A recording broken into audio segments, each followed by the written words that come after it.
ఒక్క అగ్గిరవ్వ రాజుకుంటే చాలు పావు గంటలో బస్సు మొత్తం బూడిదే. అలా ఉంటుంది స్లీపర్ బస్సుల డిజైన్. ఆలోపు బయటపడితే సరి, లేదంటే ప్రయాణికులు సజీవ దహనమే. ఈ నెల 15న రాజస్థాన్లోని జైసల్మీర్ దగ్గర నడి రోడ్డుపై బస్సు తగలబడిన ఘటనలో ఇదే రుజువైంది. అక్కడ 20 మంది ప్రయాణికులు సజీవ దహనమయ్యారు. ఇప్పుడు కర్నూలు దగ్గర ప్రైవేట్ ట్రావెల్స్ బస్సు దగ్ధం కేసులోనూ జరిగింది ఇదే. స్లీపర్ బస్సుల్లో మంటలు చెలరేగితే బయటపడేందుకు అవకాశాలు తక్కువ. ఎందుకంటే లోపల దారి చాలా చిన్నగా ఇరుగ్గా ఉంటుంది. బస్ ఆగినప్పుడు వెళ్లడానికే ఇబ్బందిగా అనిపిస్తోంది. అలాంటిది అగ్ని ప్రమాదం జరిగిన సమయంలో ఆ పానిక్ టైంలో బయటపడటం సాధ్యమయ్యే పనేనా? ఇక్కడే ప్రాణ నష్టం పెరిగేందుకు అవకాశాలు ఎక్కువగా ఉన్నాయి. స్లీపర్ బస్సులో నిద్రపోతున్న ప్రయాణికుడికి మంటల సెగ తగిలితే కానీ, హాహాకారాలు వినిపిస్తే కానీ ఏం జరిగిందో తెలుసుకునే అవకాశమే ఉండదు. అసలు బస్సు ఎంత వేగంతో వెళ్తోంది, ఎక్కడకు చేరుకున్న విషయాలు కూడా తెలియకుండా ఉంటుంది. నిప్పు రాజుకున్నది తెలిసేటప్పటికే జరగాల్సిన నష్టం జరిగిపోతుంది. బస్సు పరశురామ ప్రీతి అయిపోతుంటుంది. అలాంటి సమయంలో ప్రయాణికులు బయటపడగలరా? స్లీపర్ నుంచి నిచ్చెన ద్వారా కిందకు దిగి బయటకు పరిగెత్తాల్సి ఉంటుంది.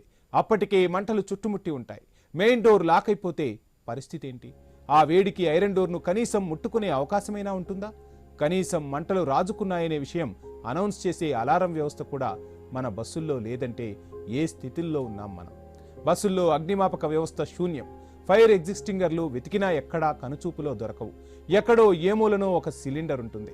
దాన్ని కనిపెట్టి మంటల్ని ఆర్పే నైపుణ్యం బస్ డ్రైవర్లకు ఉండదు, బస్సులో ఉన్న వారికి ఉండదు. దాన్ని ఎలా వాడాలో కూడా చాలా మందికి తెలియదంటే అతిశయోక్తి కాదు. బస్సులు ఫైర్ ప్రూఫ్గా ఏమీ ఉండవు.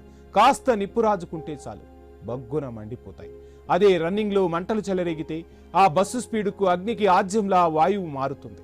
డ్రైవర్ ఏం జరిగిందో తేరుకునే లోపే వెహికల్ మొత్తాన్ని అగ్నికిలలు చుట్టుముట్టేస్తాయి.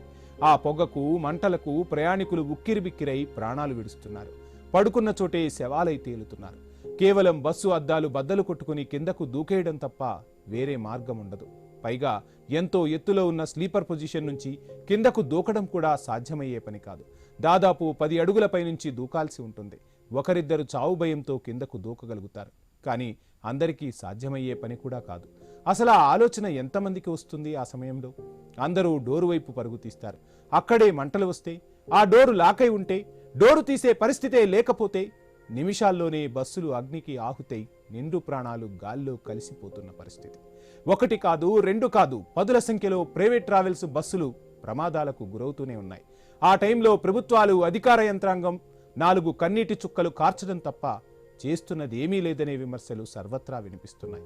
జాతీయ రహదారుల నాణ్యత క్రమంగా పెరుగుతోంది. బస్సుల వేగం అంతకంటే ఎక్కువ అవుతోంది. డెవలప్మెంట్ జీవన ప్రమాణాలను పెంచేలా ఉండాలి, కానీ ప్రాణాలను హరించేలా ఉండకూడదు. ఇక్కడ జరుగుతున్నది అదే. ఈ విషయం గ్రహించే స్లీపర్ బస్సులను చైనాలో ఎప్పుడో నిషేధించారు. 2012 తర్వాత స్లీపర్ బస్సుల రిజిస్ట్రేషన్లు చేయడమే లేదు.